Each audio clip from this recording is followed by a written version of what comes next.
जय श्री राम सभी को। आज हम बात करेंगे एक बहुत ही महत्वपूर्ण टॉपिक के ऊपर कि विवाह से पहले जो 36 गुण मिलान किया जाता है वो कैसे होता है, किस प्रकार से किया जाता है, क्या क्या चीजें उसमें देखी जाती है, इस सभी की हम चर्चा करेंगे। और अंत में हम वीडियो के अंत में बताएंगे कि आपके इतने गुण मिलते हैं तो इसका ये प्रभाव रहेगा, कितनी सफल रहती है आपकी शादी और क्या क्या इनसे देखा जाता है। उत्तरी भारत के अंदर अष्टकूट मिलान किया जाता है, 8 चीजों का मिलान किया जाता है, और जबकि दक्षिणी भारत के अंदर 10 कूट होते हैं, 10 कूटों का मिलान किया जाता है। और किस आधार पर किया जाता है? इसमें वर और वधु की जन्म तिथि, जन्म तारीख और उनका समय हमारे पास होना चाहिए।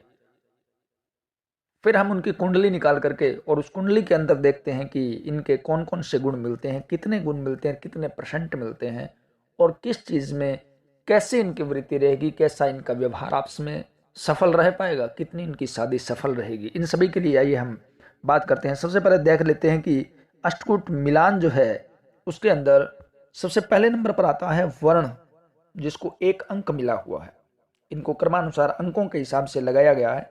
तो वर्ण 1 अंक 1 में आता है, जिसका 1 अंक दिया गया है वर्ण का। वर्ण का निर्धारण चंद्र राशि से होता है। जैसे जन्म के समय जिस राशि के अंदर कुंडली में आपके चंद्रमा है, यानी जो आपकी राशि है, उसी को वर्ण कहा जाता है। तो उसमें कर्क, चौथी कर्क राशि, 8वीं वृश्चिक राशि, 12वीं मीन राशि, ये विप्र या ब्राह्मण है, इनको ब्राह्मण राशियां कहते हैं। 1 मेष, 5वीं सिंह, 9वीं धनु राशि, ये क्षत्रिय राशियां हैं।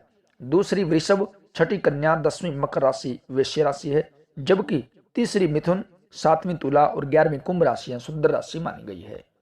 दूसरा नंबर आता है वश्य का, 2 अंक दिया गया। वश्य का संबंध मूल व्यक्तित्व से है, पर्सनैलिटी से है।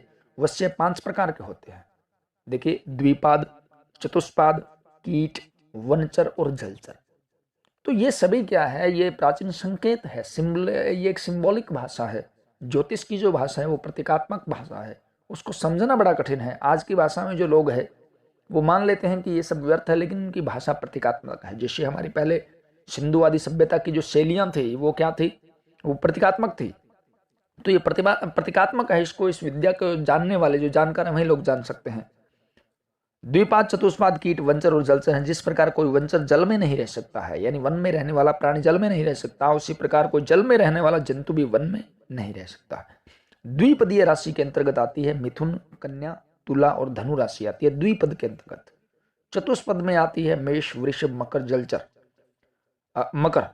अब जलचर राशि के अंदर आती है जल में रहने वाली कर्क, मकर और मीन। और कीट राशि के अंतर्गत आती है वृश्चिक राशि, और वनचर राशि के और वनचर के अंतर्गत आती है सिंह राशि। इनको देखा जाता है, जिससे उनके व्यक्तित्व का पता लगता है कि दोनों का व्यक्तित्व मैच करता है या नहीं करता है।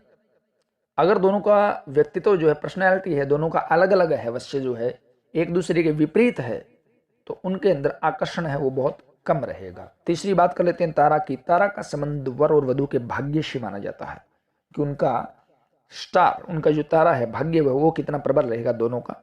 जन्म के नक्षत्र से लेकर 27 नक्षत्रों को 9 भागों में बांटकर 9 तारा बनाए गए हैं, जिनके नाम है जन्म, संपत, विपत, क्षेम, प्रतरि, वध, साधक, मित्र और अमित्र।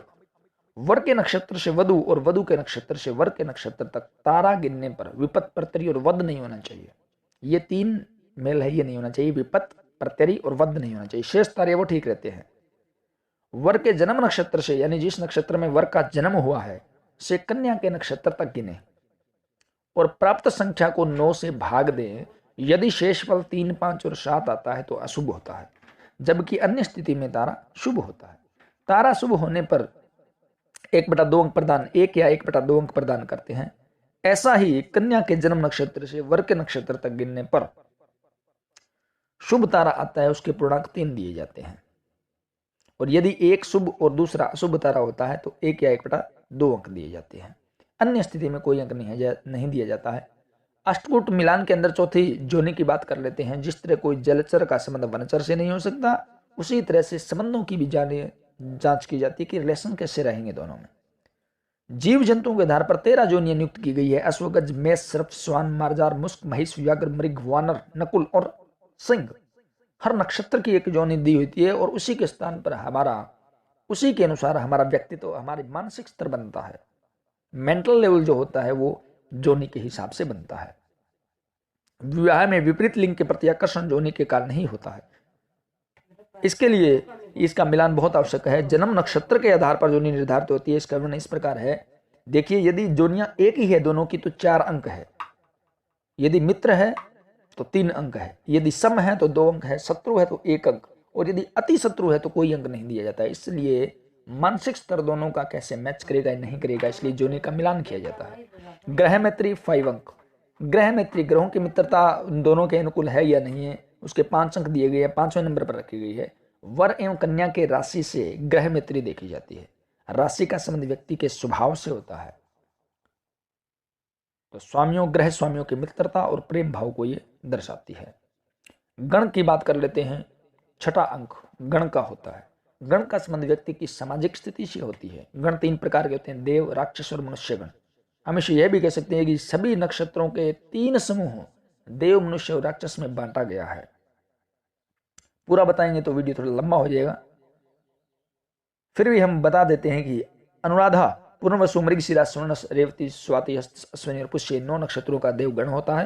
पूर्वा फाल्गुनी, पूर्वाषाढ़, पूर्व भाद्रपद, उत्तरा फाल्गुनी, उत्तराषाढ़, उत्तर भाद्रपद, रोहिणी, भरणी और आर्द्रा 9 नक्षत्रों का मनुष्य गण होता है। मगा, श्लेष, अधनिष्ठा, ज्येष्ठा, मूलशत, विशाखा, कृतिका और चित्रा का राक्षस गण होता है।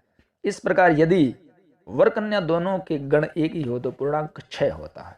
वर देवगण की हो, वर जो है उसका गण देव हो, और कन्या नर गण की हो यानी मनुष्य गण हो तो 6 अंक मिलते हैं। यदि कन्या का देवगण हो, वर का नर हो तो 5 अंक, यदि वर राक्षस गण हो और कन्या देवगण की हो तो 1 अंक, और अन्य परिस्थितियों में कोई भी अंक वो नहीं दिया जाता। इसके बाद में हम बात करते हैं भ्रकुट की। भ्रकुट 7वें नंबर पर आता है। भ्रकुट का संबंध जीवन और आयु से होता है। उनका जीवन और आयु कैसे रहने वाले हैं, विवाह के बाद दूसरों का संग कितना रहेगा, इसे भ्रकुट से जाना जाता है। भ्रकुट की बात करें, दोनों की कुंडली में राशियों का भौतिक संबंध जीवन को लंबा करता है, दोनों में आपसी संबंध बनाए रखता है। वृष और मीन, कन्या और वृश्चिक, धनु और सिंह हो तो 0 अंक,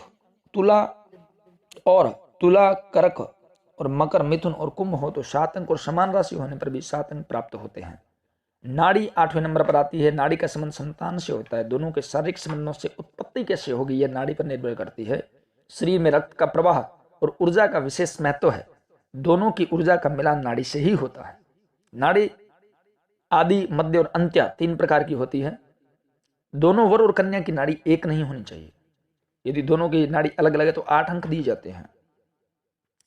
जन्म राशि एक किंतु नक्षत्र भिन्न तथा नक्षत्र एक परंतु राशि भिन्न अथवा चरण भिन्न होने पर भी दोष नहीं माना जाता है। अब बात कर लेते हैं कि कितने गुण मिलने से विवाह उत्तम माना जाता है। कुंडली में ये सभी मिलाकर 36 गुण होते हैं। जितने अधिक गुण लड़का लड़की के मिलते हैं विवाह उतना ही सफल माना जाता है। 18 से अगर किसी जातक के गुण मिलते हैं 18 से कम तो विवाह योग्य नहीं माना जाता है, उसे असफल विवाह माना जाता है कुंडली और ज्योतिष के अनुसार। 18 से 25 के बीच में अगर गुण मिलते हो तो विवाह के लिए एक अच्छा मिलान है। 25 से लेकर के 32 तक अगर गुण मिलते हो तो विवाह के लिए उत्तम मिलान है, विवाह सफल होता है। और 32 से 36 तक अगर गुण मिलते हैं तो यह विवाह का उत्तम मिलान है और यह विवाह श्रेष्ठ विवाह माना जाता है और सफल रहता है। कुंडली मिलान है वो अवश्य करवाएं, विवाह से पूर्व देखें। उसमें अगर कोई मांगलिक दोष है तो उसका आप निवारण कर सकते हैं, उसका उपाय कर सकते हैं। और कोई भी अगर कुंडली दोष है तो उसका निवारण विवाह से पूर्व किया जा सकता है। और कुछ ऐसे होते हैं कि फेरों के समय, पूजन के समय उनका निवारण किया जाता है।